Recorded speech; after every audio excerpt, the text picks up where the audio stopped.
Hello, everyone. I am Gui Valente, and this is the Valente Brothers Podcast. I'm joined by Pedro Valente. Welcome, everyone. Thank you for being here with us. And by Joaquim Valente. Hello, happy to be here. So we're back for another episode. Today we're going to talk about Jiu-jitsu self-defense for women. Something so important. And I think we should start with the history, Professor Pedro. Yes, I think that women's self-defense has been connected to Jiu-jitsu from the beginning. We know that some women actually were samurai warriors, went to the battlefield, and also the ones who stayed at home, they were prepared to be able to defend not only themselves, but their children when their husbands were out fighting. So the culture of women being able to fight, learning how to fight, and learning how to defend has been intertwined with Jiu-jitsu from the earliest days. If you look at when Jiu-jitsu arrived in the West, first in England, this connection immediately came to fruition through the movement, the suffrage movement in England in the beginning of the 20th century, where women were fighting for the right to vote and for their rights. They felt that by practicing Jiu-jitsu, this new art that had arrived from Japan, new for the Western world, that this would be very empowering for women. And even in 1914, the term suffragitsu was coined to represent this connection between the movement for women's rights and the practice of Jiu-jitsu. Yeah, I would even go back to the essence of self-defense, something that we've discussed many times, something that is natural. It's part of us. And I think that if we analyze even the animal world, the lioness, for example, is known for its incredible fighting skills to protect its puppies. That's the correct term, right? And I think that women from the early days have had the necessity to defend themselves and to defend their children. So it's something that is very connected. And oftentimes, there's still some obstacles when we talk about women's self-defense. Joaquim, we grew up, sometimes people don't know this, but the Valente brothers, we also have a sister, right? Joana Valente. She's actually 4 years younger than I am and 3 years older than you. How was it to grow up with an older sister that was learning all our skills, training in jiu-jitsu? She took some judo classes also a lot, actually, and even striking classes. How was it? It was great. She was very capable on her abilities to defend herself. And I think until a very late age, she had a considerable advantage over me for having more experience in training. So, I think you touched on a very important point, which was talking about necessity. I think the necessity creates the opportunity for women to need to learn and to have to learn so that they are capable to fulfill, the functions of being able to live. And I think it's not only women, but men also through time for a lack of necessity, right? With civilization and society, people started to forget the importance of the art of self-defense. And as we know, the art of self-defense is very connected with your ability to have confidence in so many different areas. And we see this through the training, especially in the youth program, people starting at a very young age as they continue to train. The effect of the art of self-defense is incredible in their lives. Yeah, Joaquim, I remember Joana actually taking you down a few times. You guys were playing around. Yeah, I spoke about that. That's what I said. So it's such a amazing power. I remember also Joana in school, our sister, who became a very prominent show jumper competitor. But I remember a bully one time, the teacher calling our parents and telling them that she really didn't know what to do. The teacher did not know what to do because this boy was clearly bullying our sister verbally, and when he made a physical um, motion as far as trying to push her or attack her, our sister quickly neutralized him, took him down to the floor, and he actually hurt himself a little bit. And she was telling our parents that she didn't know what to do because usually both would be at guilt in school, which we believe is a mistake, right? Fighting is always wrong, no matter what. We understand sometimes what happens in schools and how hard it is to control, but I think that we believe that this notion of you know making any even self-defense action wrong is a problem in our educational system. But the point was that our sister had defended herself, and the teacher, she was very proud of that.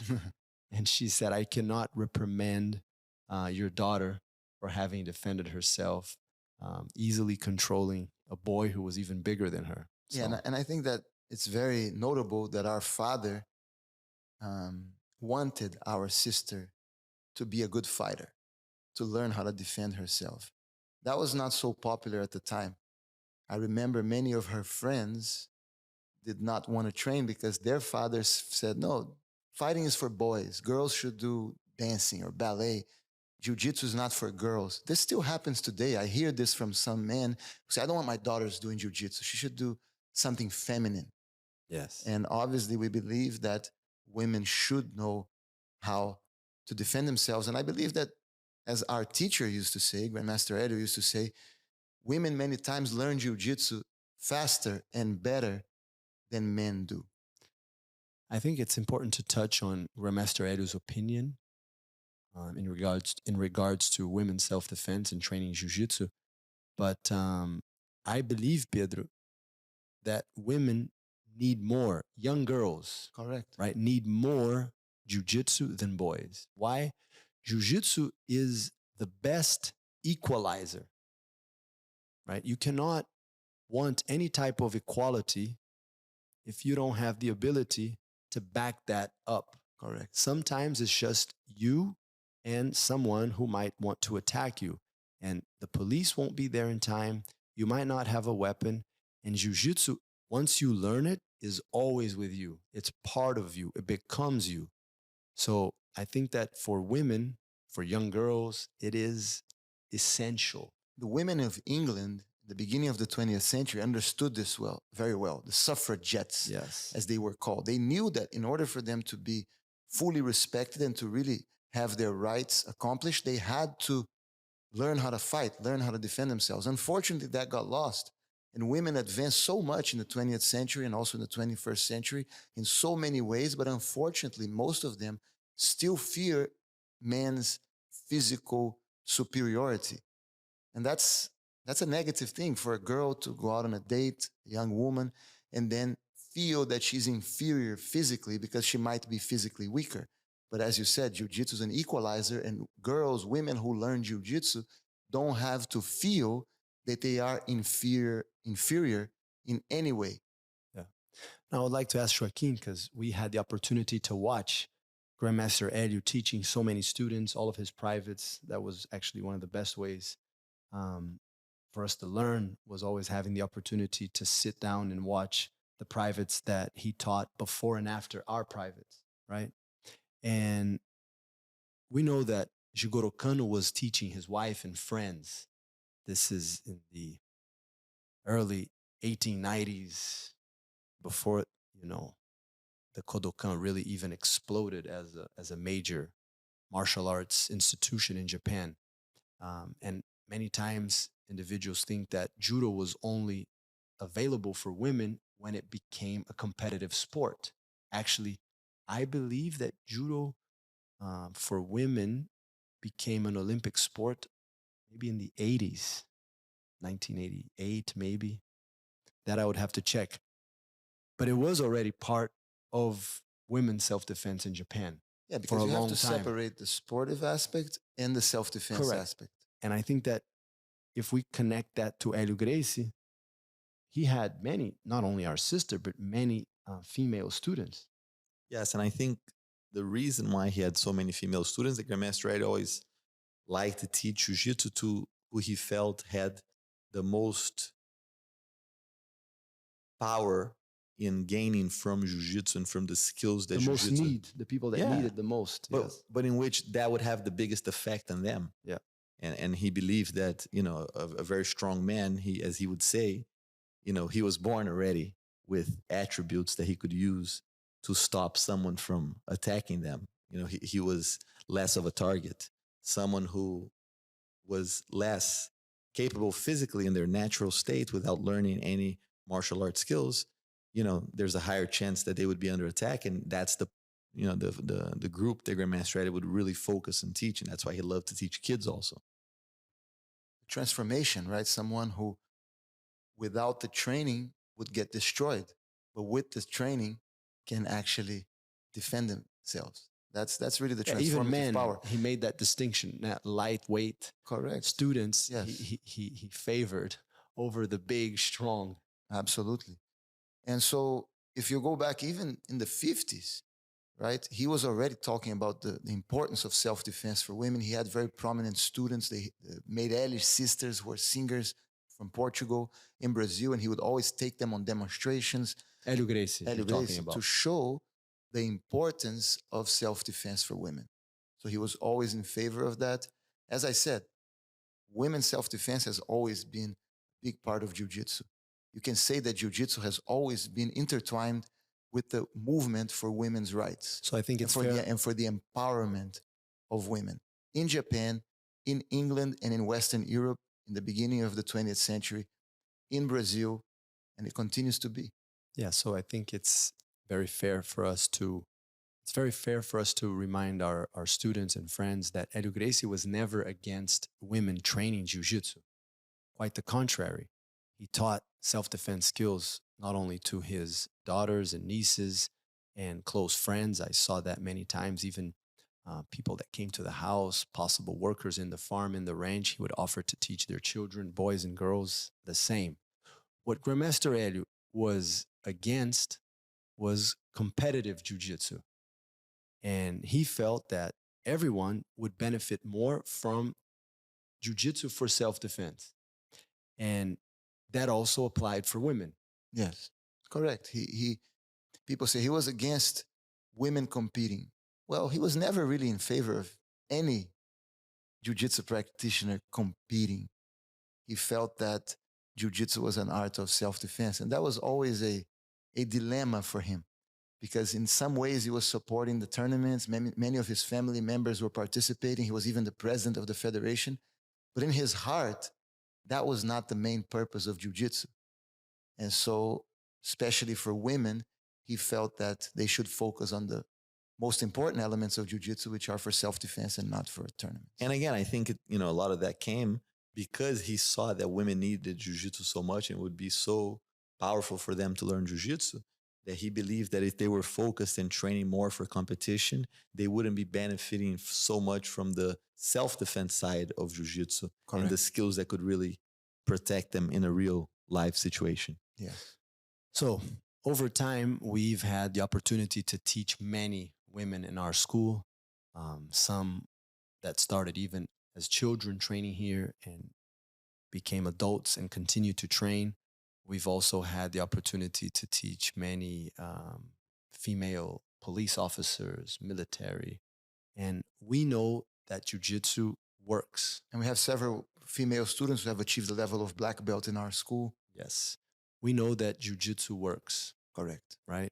There's also a notion out there in the fighting world, and unfortunately, some prominent, I believe, MMA competitors have said that, you know, women have no chance, despite what they know, and this could not be more false.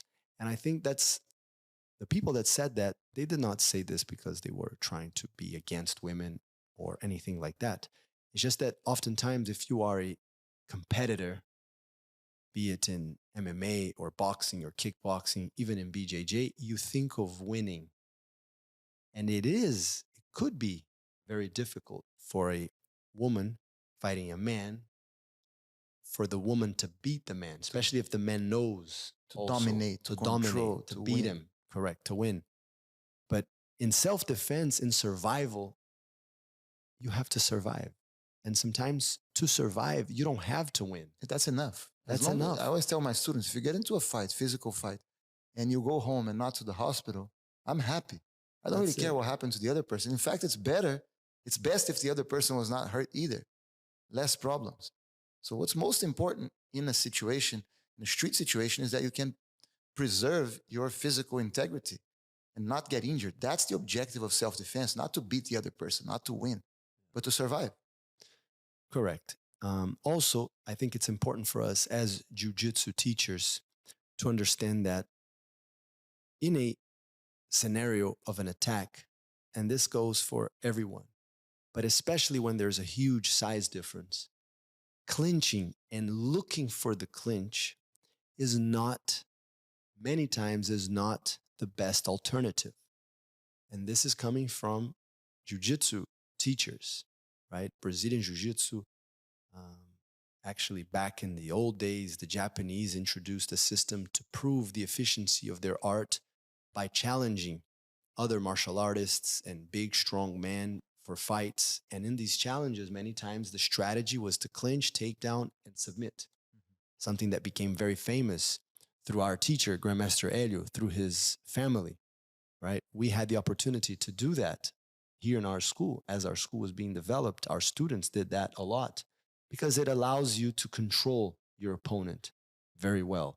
But sometimes if you have a very big physical disadvantage, it can be best, it might be better to disengage, to stay away, and even to use striking techniques. Absolutely. Right?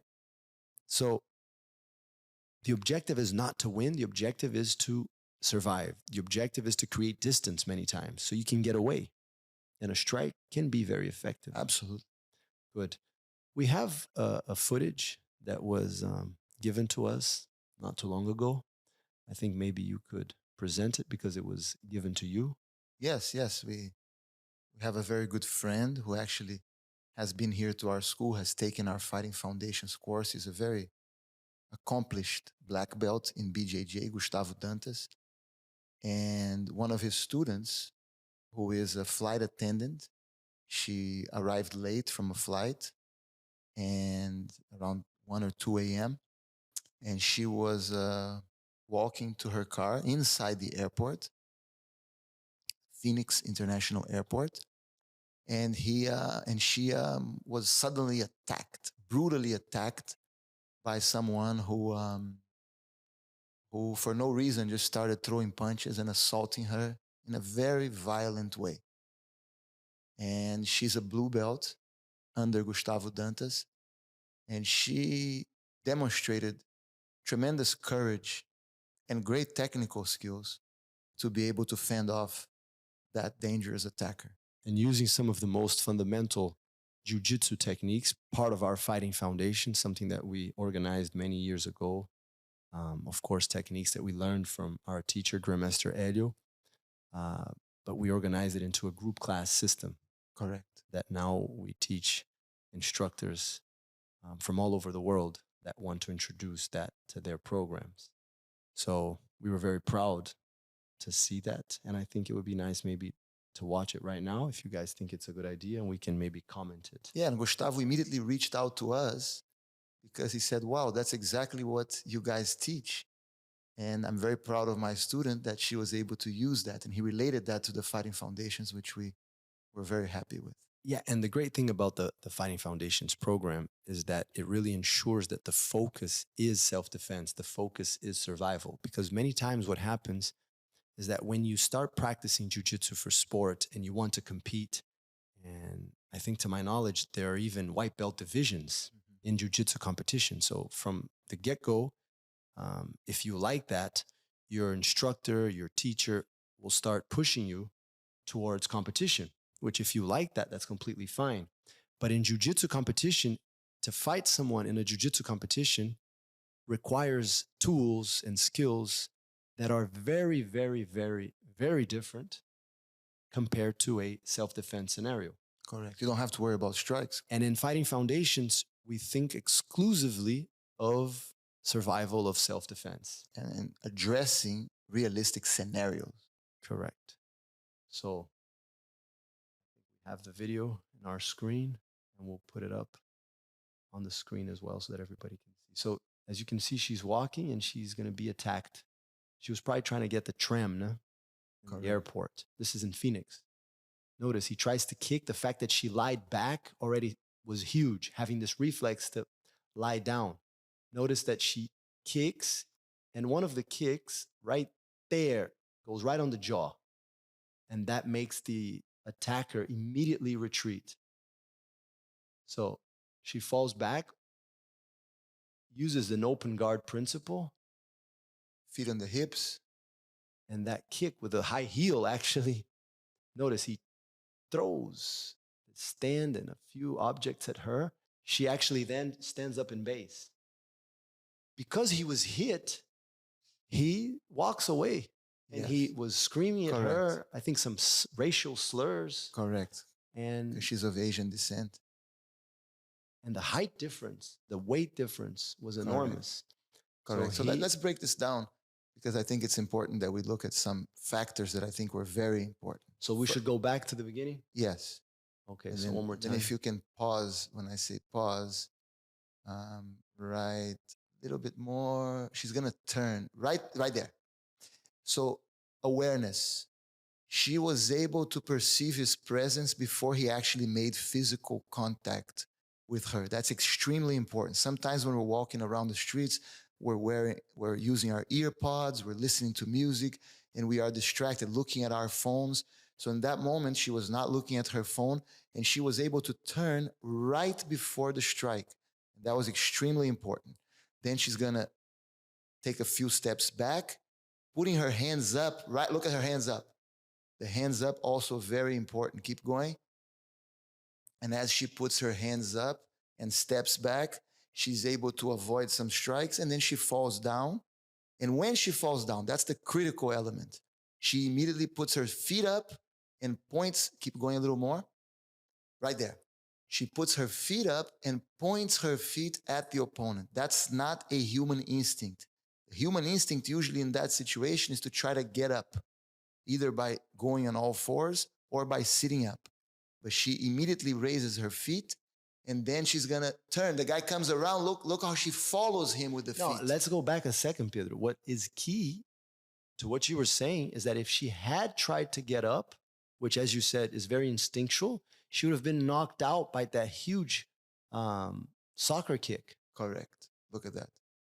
So she goes back, and look how she follows him with the guard principle, keeping her feet on the waist, which prevents him from getting too close. And then there, at that moment, right, that pause, you notice her foot right at his face. Keep going. At the jaw. At the jaw. And after that, he retreats. Keep going. He moves away. He doesn't want anything to do with that anymore. He's not happy with that, because you think, why did he suddenly go away? It's because of a kick to the face. And then standing up in base would have helped there, because she goes up moving forward. But can't, it's easy to judge that now looking at the video, but she did amazing. She really, really was able to get him to leave. And now he wanted to throw things at her, but he didn't want to fight with her anymore after he got kicked in the face. That was a great deterrent. Correct. This is one of many examples. And of course, this one is very close to us, because someone that trains with a friend of ours and who has been here to incorporate the Fighting Foundations. And those of you that have trained with us, these are techniques that are taught on a daily basis. And it's not enough to practice jiu-jitsu for self-defense in a special course once in a while. You have to do it on an ongoing basis. Regular basis, yes. So that if, God forbid, something like this happens, it becomes part of you. And everyone is afraid. Everyone is afraid. Everyone feels all these emotions. But if you're trained, if you have reflex, you react, right, Joaquim? Absolutely. I think that the presence of fear is still going to be there. The question is fear going to cause you to freeze and not react, and in this case, get beat up? Is your training going to kick in and those skills can save your life? And I think for her, she did an amazing job. She showed a lot of courage. I'm sure she was very scared, but it paid off to train and to be prepared to be able to face this assailant. Yeah, and it's very important to say she was operating 100% on muscle memory. Because when something like that happens, the frontal lobe of your brain, your conscious thought, your ability to reason is shut down. So that's someone who has been training regularly, and he was able to turn on the autopilot and automatically defend herself. And I think this video, serves as a great example, because many times I'll talk to people and I'll have these discussions and they're like, no, but I live in such of a safe place. Yes. This would never happen here, you know? And it just goes to show you're inside of an airport.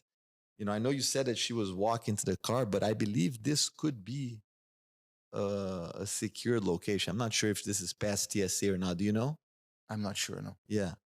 Because at least in Miami, when you're inside the train area, that's inside of... When I said she was walking to the car, I just meant that the flight landed and she was going to her car. No, this is inside. It looks like it's inside the airport. 100%. Yeah.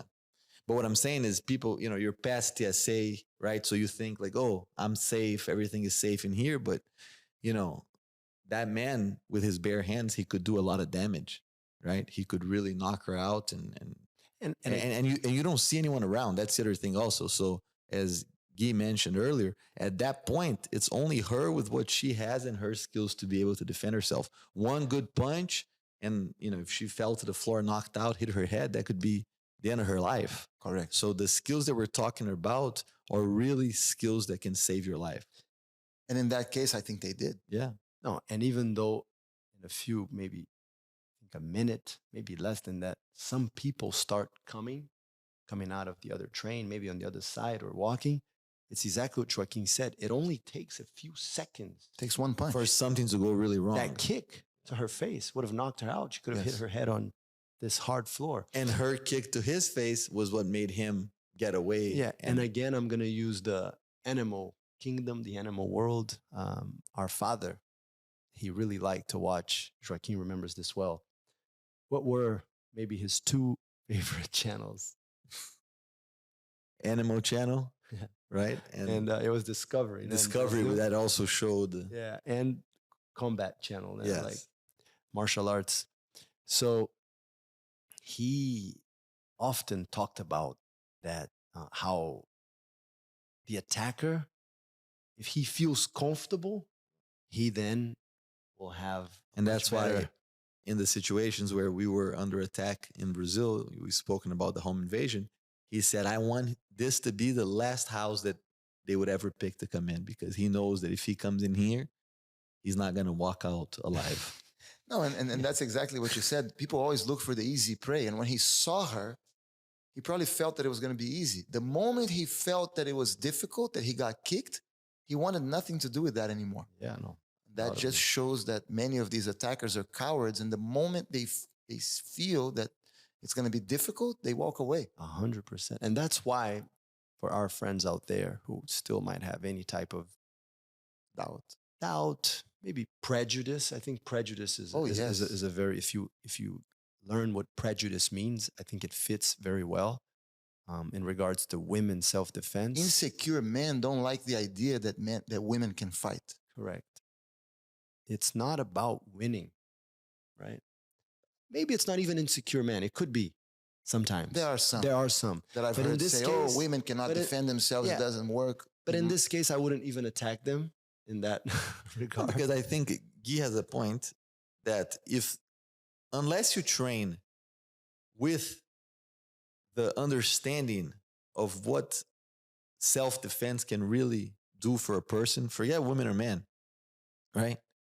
You have to have a deep understanding of how leverage works, how strategy works, how the survival mentality and not the winning mentality has to be present in the art of self-defense. And many of these professional fighters, with all the respect to them, that's not their objective.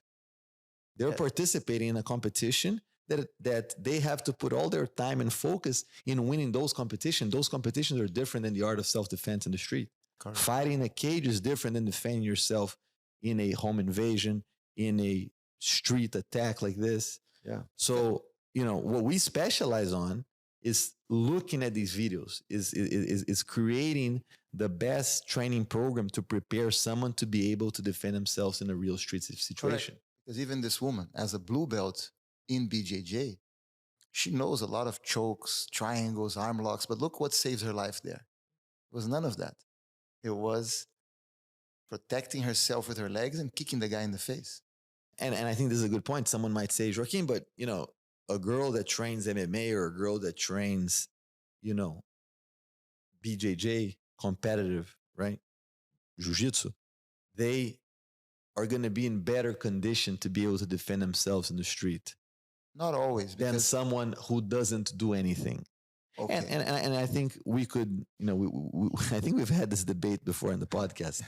But, I think someone that plays football Sure. is also going to have that. Athleticism helps Right? in fights. Someone no question. that, but not only athleticism, but someone who's engaged in some kind of rough, right, type of training. Sport. I think someone that, only does nothing against yoga, but that only does yoga is going to be less, even though they Right. can be in great shape. Contact sports. Yeah, some kind of contact sport. Yeah. I agree. But also the habits, for example, in that video, in a BJJ fight where striking is not allowed, you can sit up. Many times you sit up and you go for a wrestling type move, trying to go for a double leg. And that could cause in a fight for you to get kneed in the face, kicked in the face. So I was very impressed with her skills and what she did in that video. And I'm so proud of her. As a jiu-jitsu teacher, I'm very proud of her and happy that she was able to survive that brutal and cowardly assault. Yeah, and hopefully we can maybe talk to her. Maybe we can have her explain to us exactly what she was feeling Yes. in a future occasion. It would be very nice to hear her story. Exactly. Good. Actually, this was on the news, right? Like a year yes, ago, but yes. I think there was some issues with the It took a long time to get the to re- video to for retrieve the the airport video. to release the video. Good. So, would you like to add anything? Oh, I think it's great. And I'm looking forward to speaking to her. I would like to end this episode sharing a quote that is actually present in the walls of our school by Keiko Fukuda. Keiko Fukuda was the judo practitioner, female judo practitioner that reached the highest ranking in judo. I believe she became a ninth dan in Kodokan Judo. And the quote, let me pull it back quick here, says, "Be gentle, kind, and beautiful, yet firm and strong, both mentally and physically." Such a great quote. Very connected with the 753 code. And I would also like to say hello to our good friend Kira in Brazil, who has become an ambassador of the 753 code, right? And helping us promote it as a Jiu-Jitsu black belt. And of course, our two first black belts, Valente Brothers black belts, the Giles sisters, Regis and Hannah, right?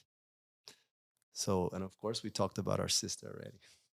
And to all of Our amazing ladies who train at Valente Yeah. Brothers, black belts and white belts, blue belts, yeah, purple our belts, brown wives, belts. our wives train Jiu-Jitsu and have been helping us promote it also so well. So thank you so much. And if you haven't yet signed up your daughters, do it because they Let- can really benefit from it. And let me also mention our two beautiful nieces, Maria and Elena, Yeah, who already started training as well. good. Thank you so much. And we'll see you very soon.